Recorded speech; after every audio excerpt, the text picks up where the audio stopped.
Good day, everyone. So, I will be your reporter for today's discussion. My name is Eileen B. Demerin, and for this day's discussion, I will be talking about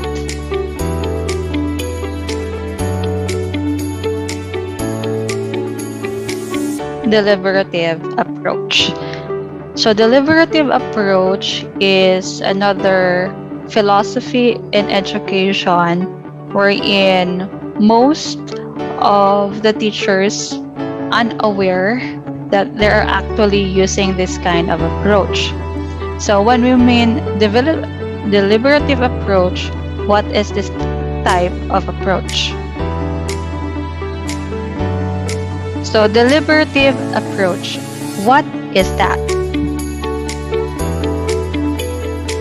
According to some articles, deliberative approach is a democratic educational process and a way of thinking that encourages students to encounter and consider multiple perspectives.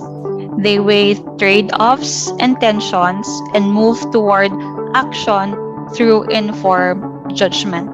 So this type of approach is basically letting the students think like outside of the box. It is not limited to one perspective. Rather, students should come up multiple perception in order to resolve a certain problem. So deliberative approach is basically an approach wherein there is a dilemma that needs to be resolved.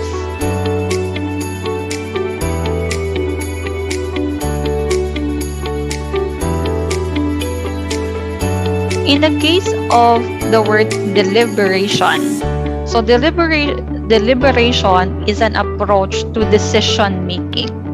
So technically, this approach is focused on the ideas that students must know how to decide. That is practically based on their informed judgment. Students here doesn't just decide on their own, rather they have to consider the opinions.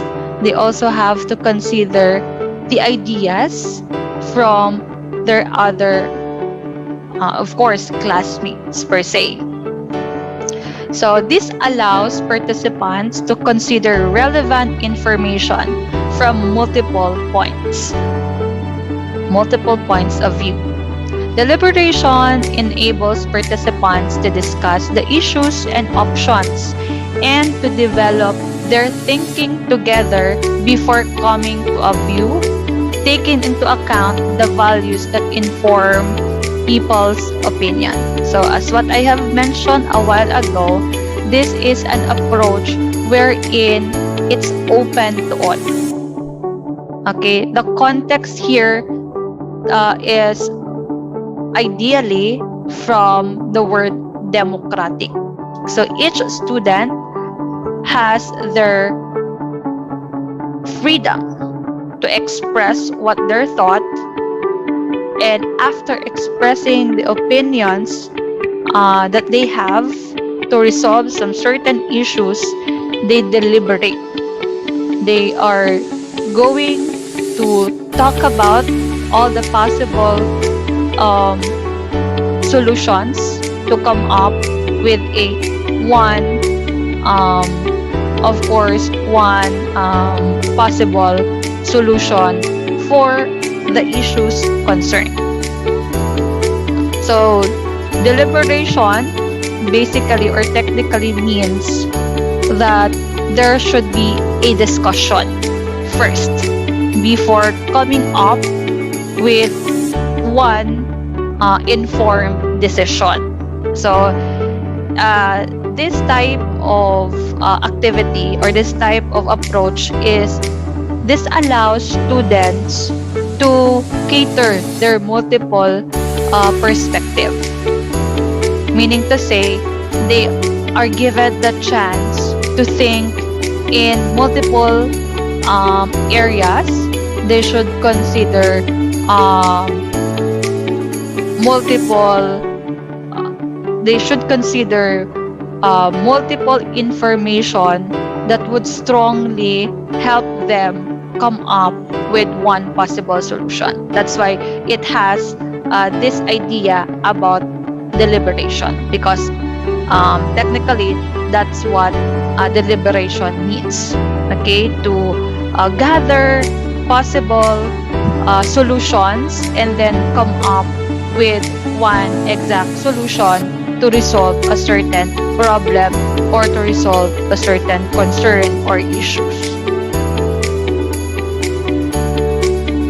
So what is the nature of deliberative approach?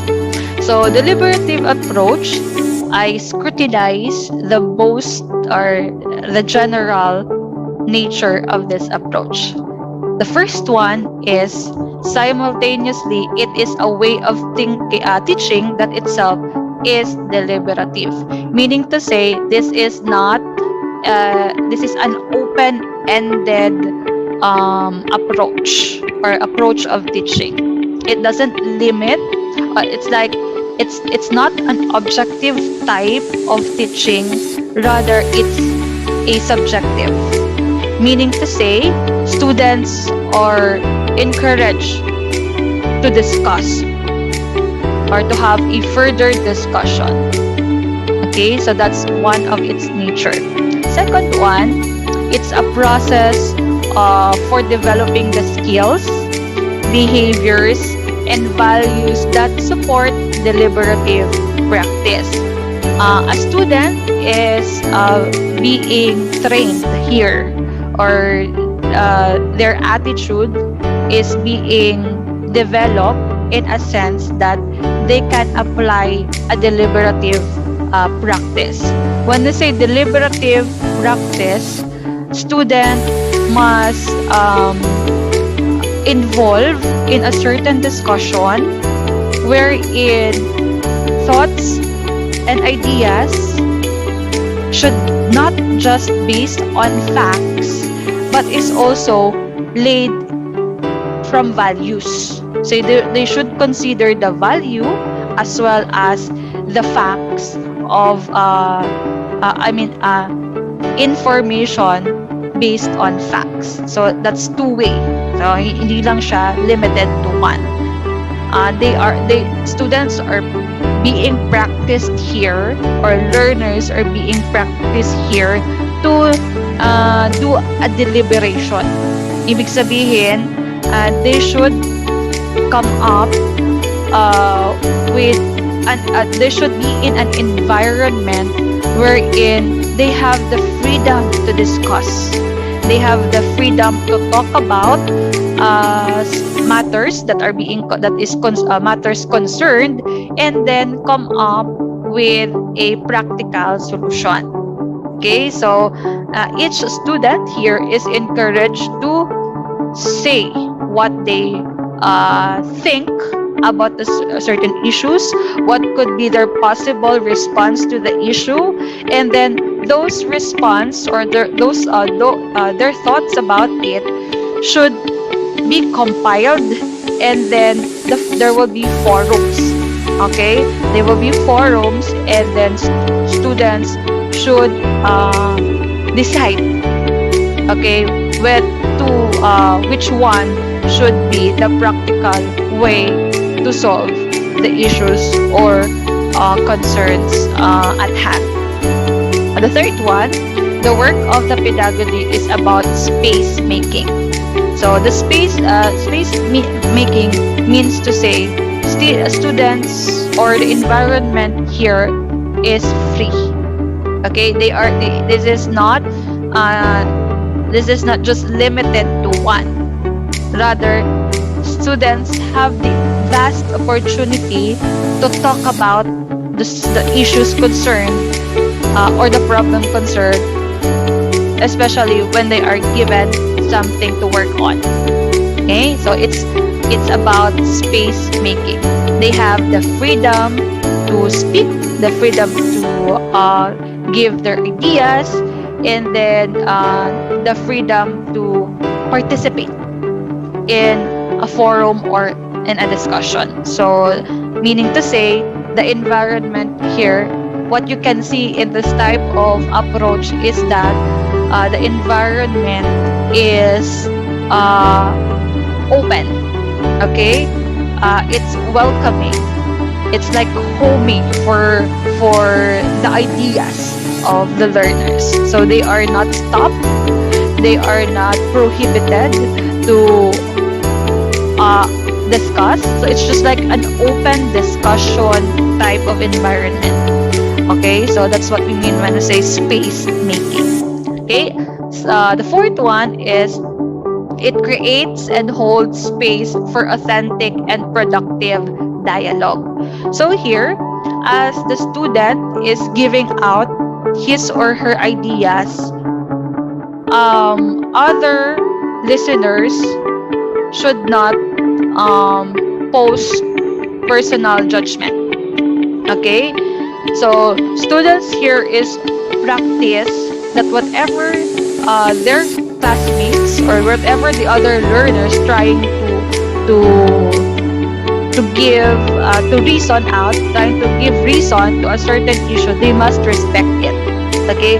They should receive it in a manner of respect. Okay, so what is the skill or the attitude that is being developed in this type of approach is that learner must know how to listen. Okay, listen without judgment.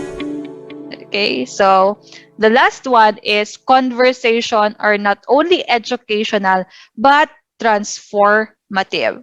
So in the beginning of the discussion, we talked about that deliberative approach is basically focused on solving issues, wherein yung issues is in a dilemma.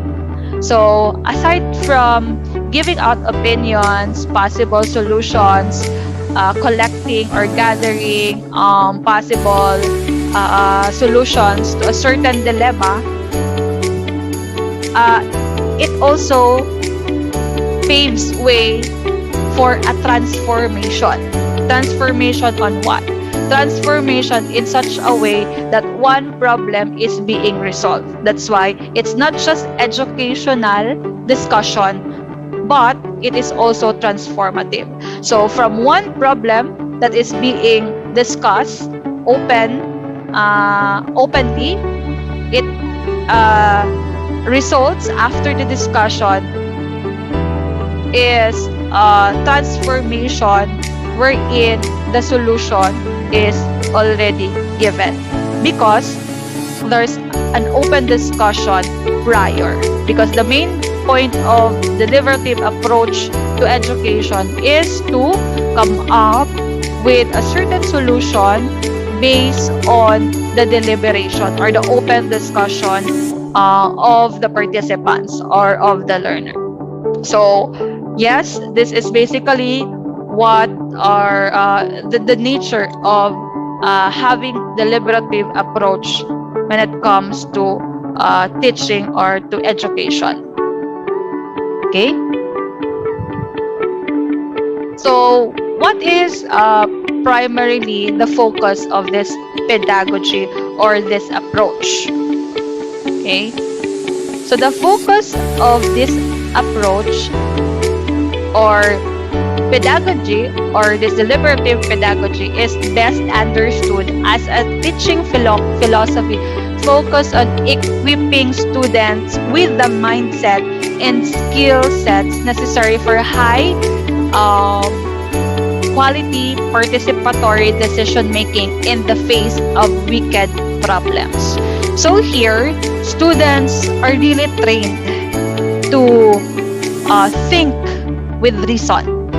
Okay? Not just to think according to what they feel, but to think a certain solution wherein it is of high quality.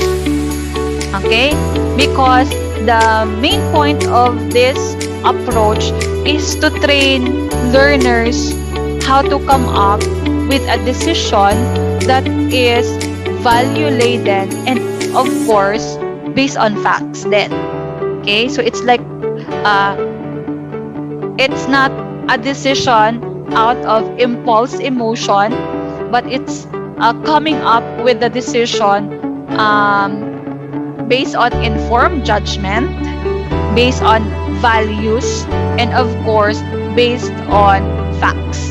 So that is the focus of this approach. So students or learners are really encouraged or are trained here to think critically so that they can come up a decision that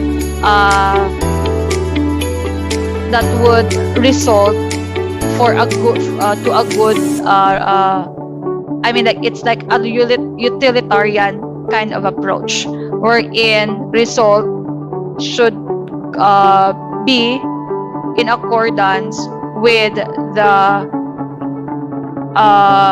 in accordance with facts, with values, and of course with some sets of valid reasons. Okay, so that's the focus of this pedagogy.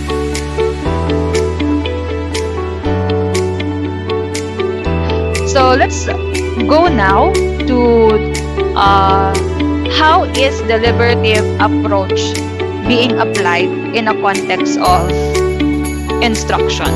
Okay, so in a context of instruction, deliberative approach is focused on finding answer to what should we do. Okay, so the focus of the instruction is letting the learners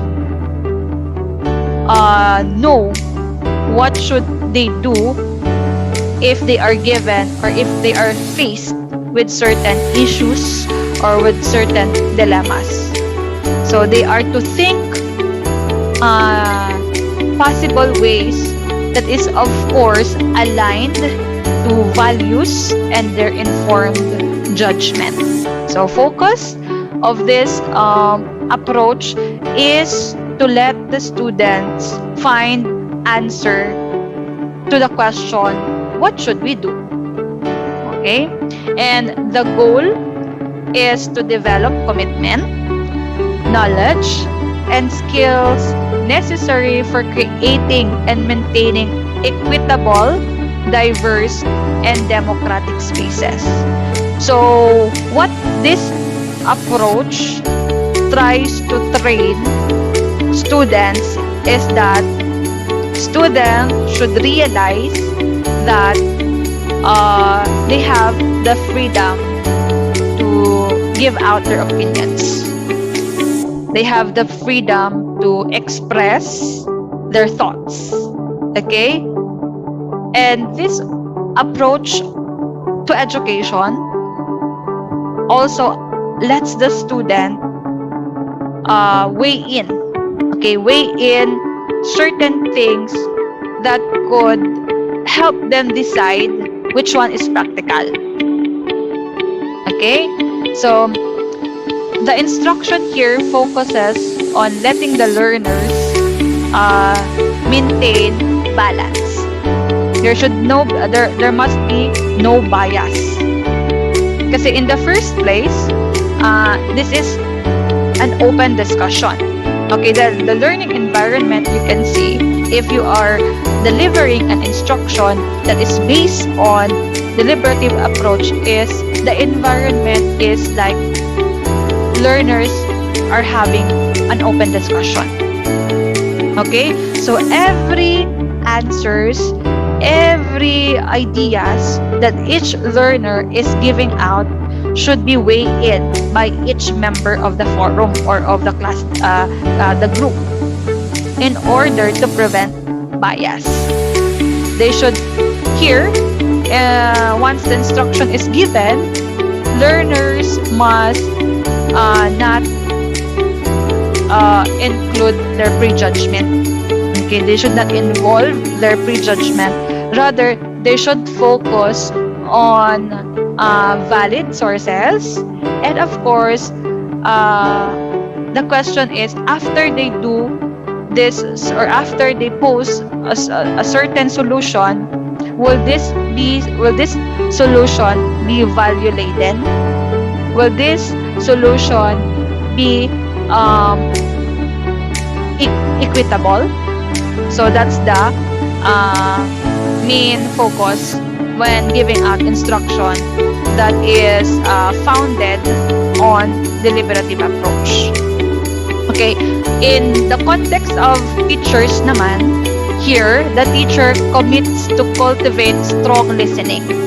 Okay, aside from listening, oral and written communication skills as well as critical thinking skills in their students.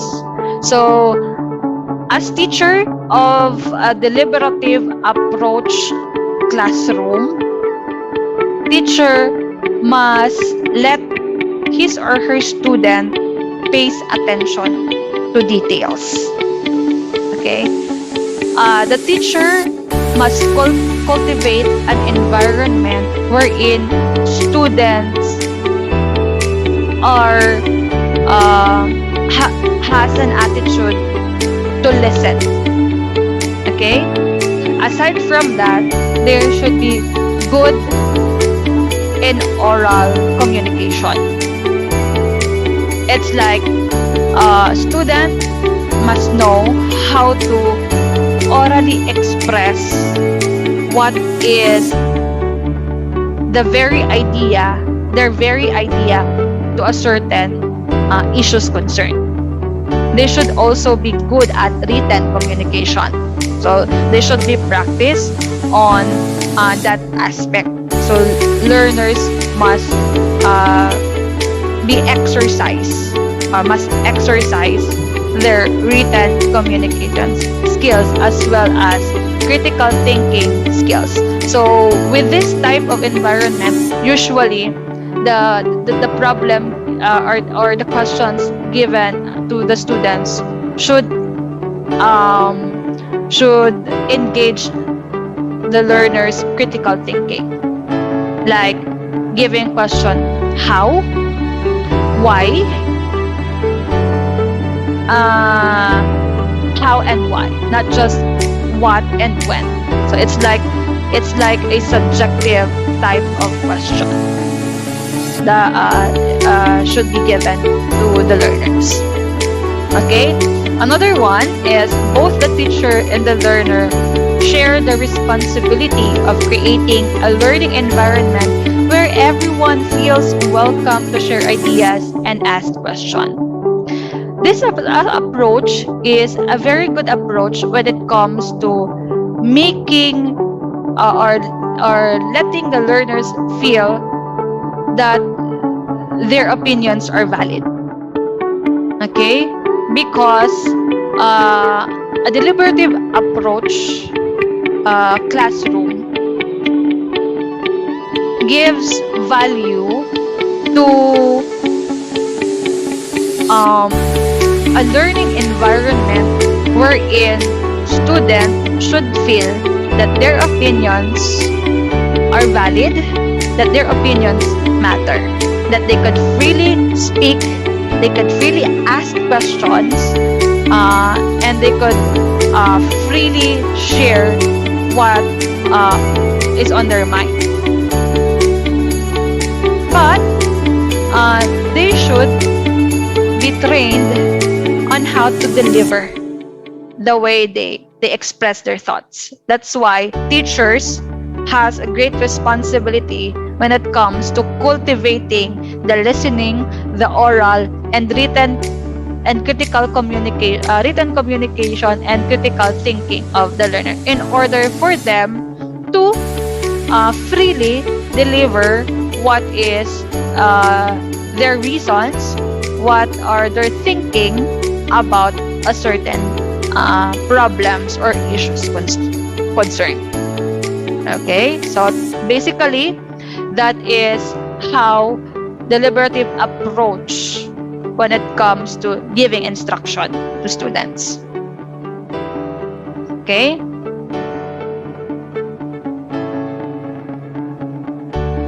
Let's take this as an example.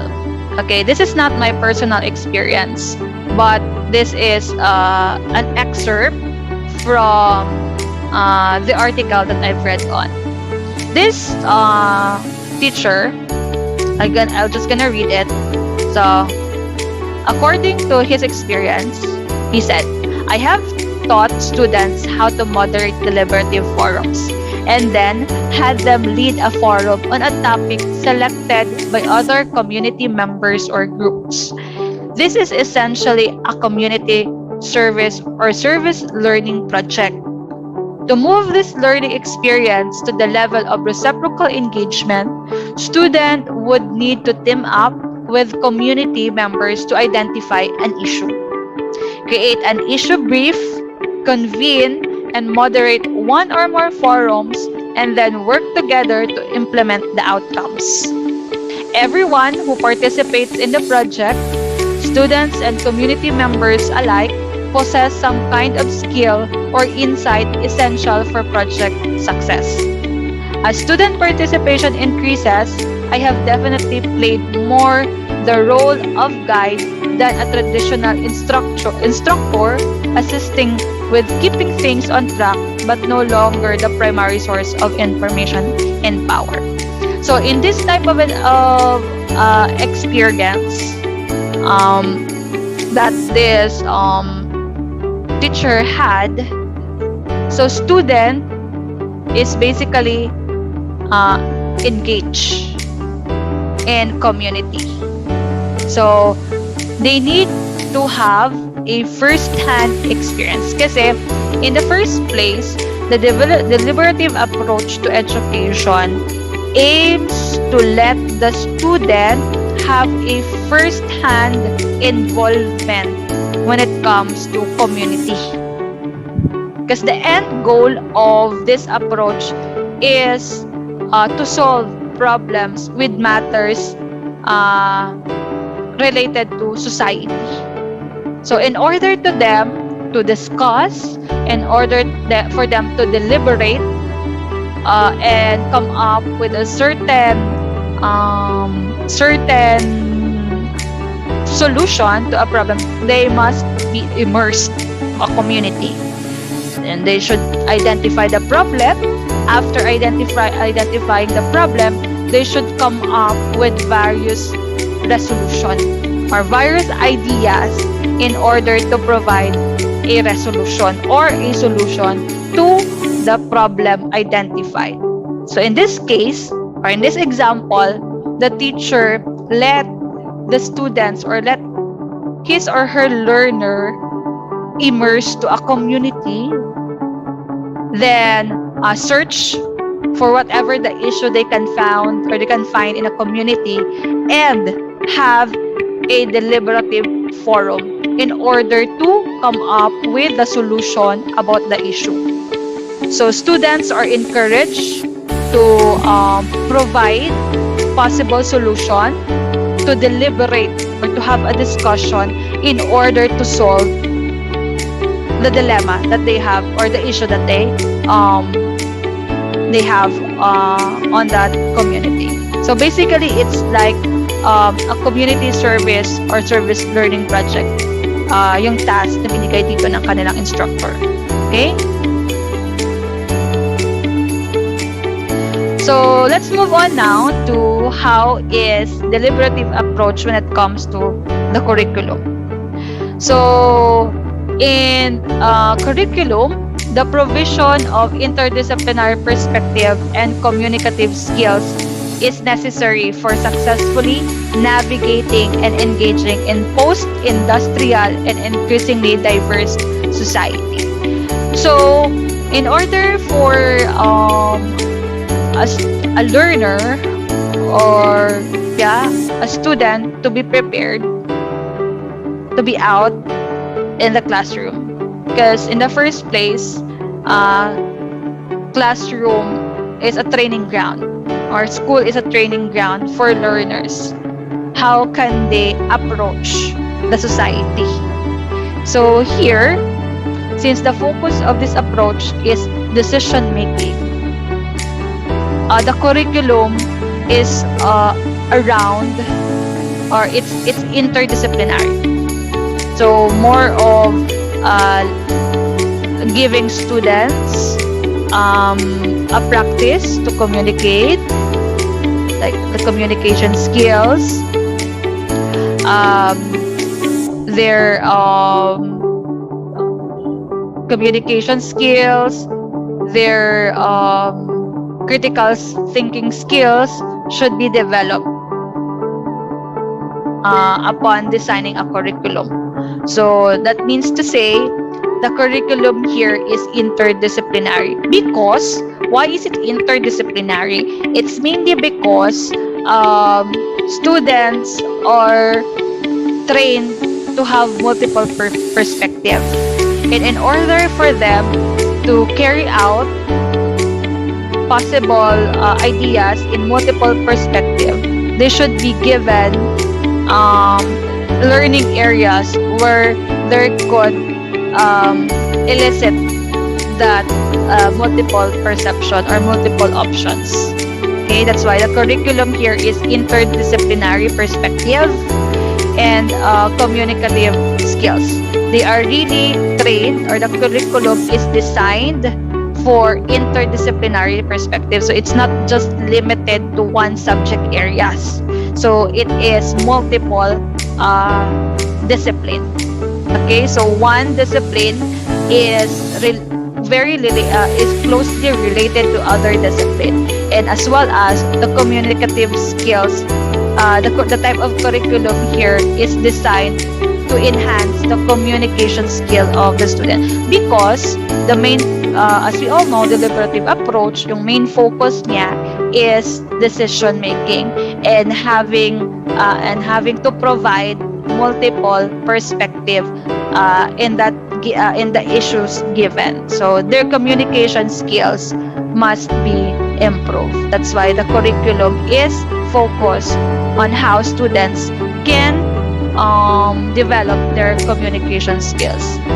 Okay, so second one is it's similar to more traditional civic engagement initiatives in that they foster civic knowledge and engagement. So curriculum is designed and is focused to what is the current issues. It's just like issues concerning the society or the civilization.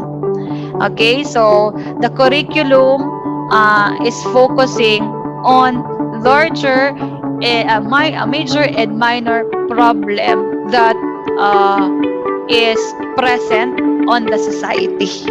Okay, because after all, the students should come up or should be good at decision making. So kasi the main goal of this approach is letting the student be good at or training the students to become a good decision maker, which is obviously sa society or sa society natin, good decision making talaga is of great. If you have a good decision making, then you can advance the others, diba? Kasi society is the society that we have right now, it's democratic, so everyone could freely voice out their opinions. Now if you have low decision-making skills, then that would be of great disadvantage in your part. That's why this deliberative approach is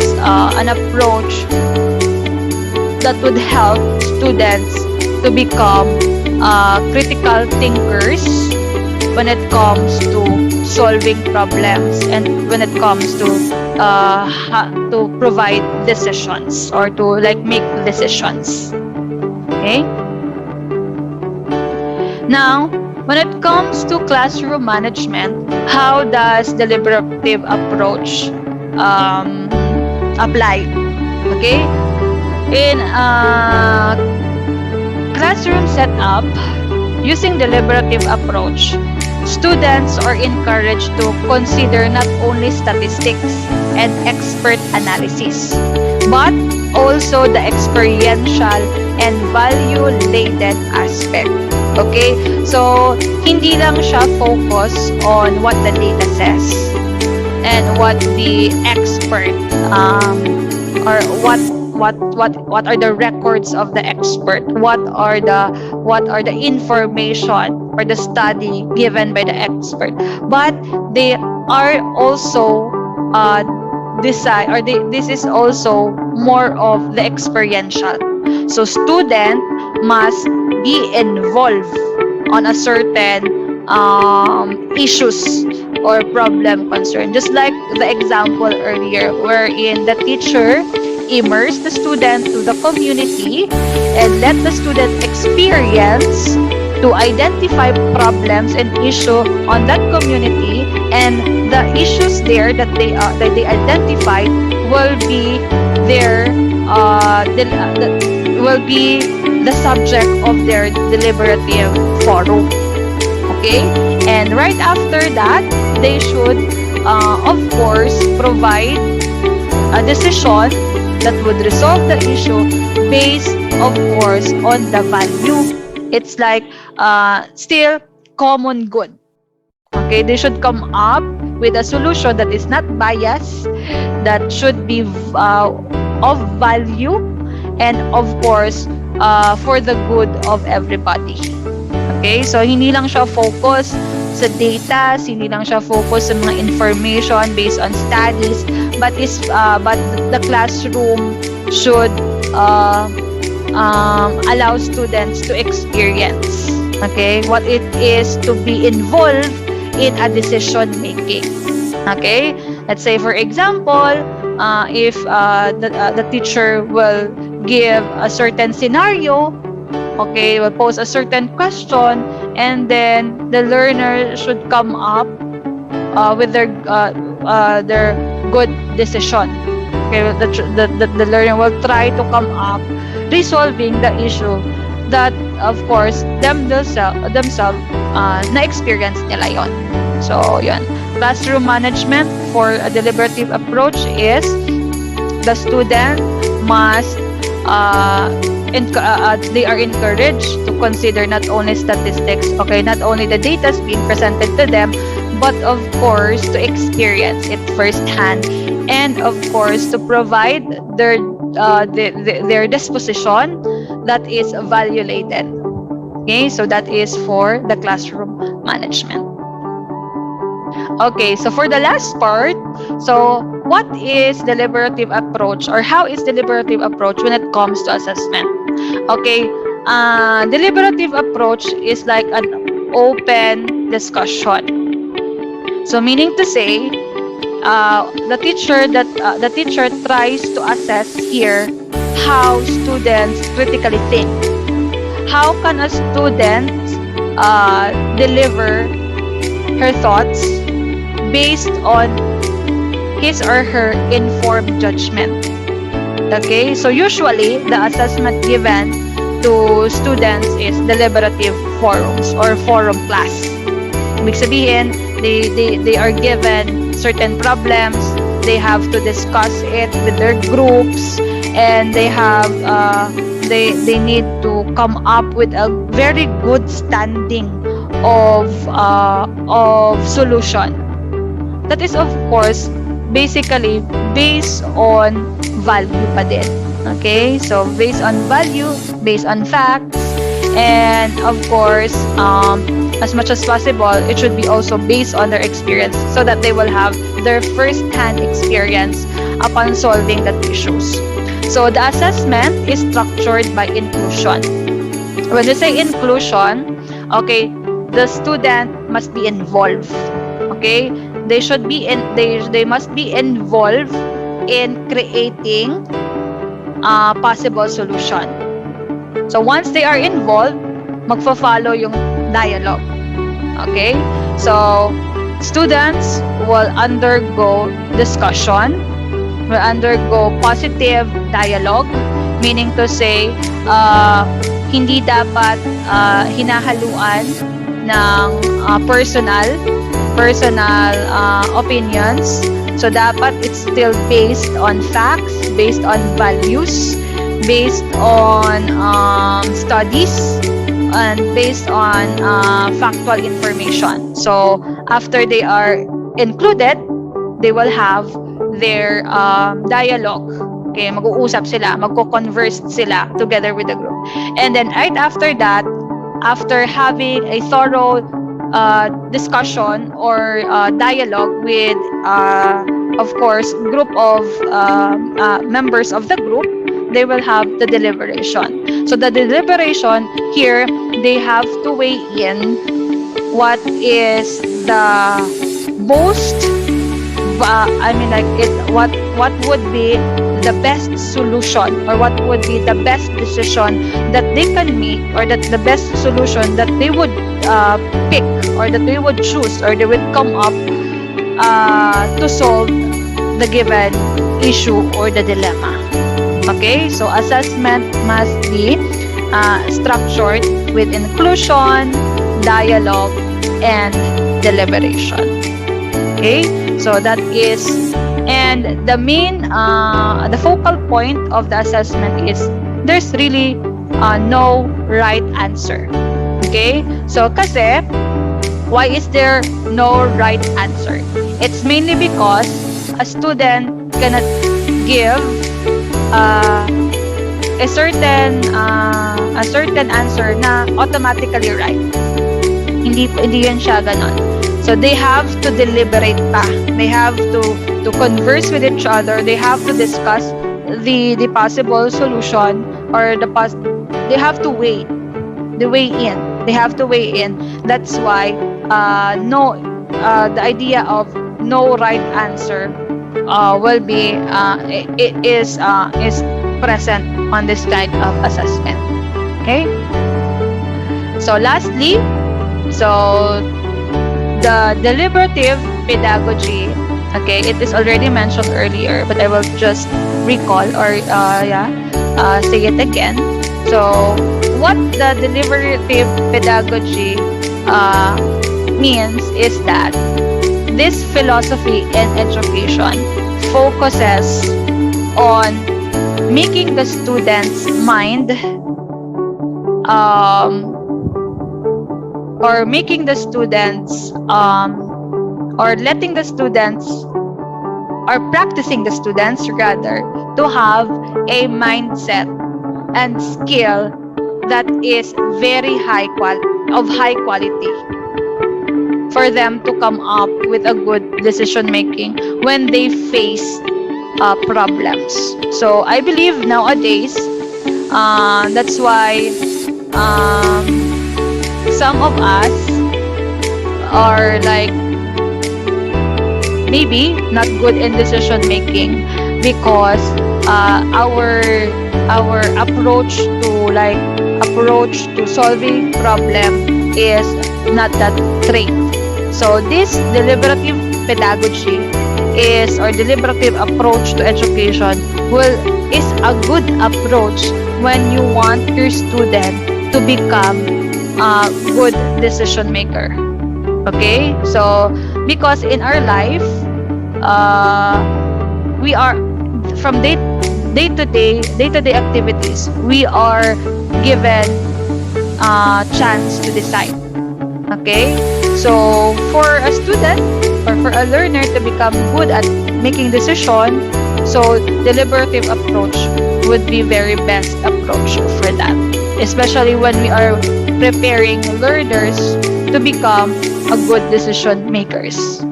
Okay, so I hope you learned something from the deliberative approach to education. Always remember that this approach will help students to become to think in a multiple perspective, to give out their ideas based on experience and value, in order to come up with a possible solution to a certain issues, dilemmas, or problems they have at hand. Okay, thank you so much for listening. I hope you learned something about deliberative approach. Thank you and God bless.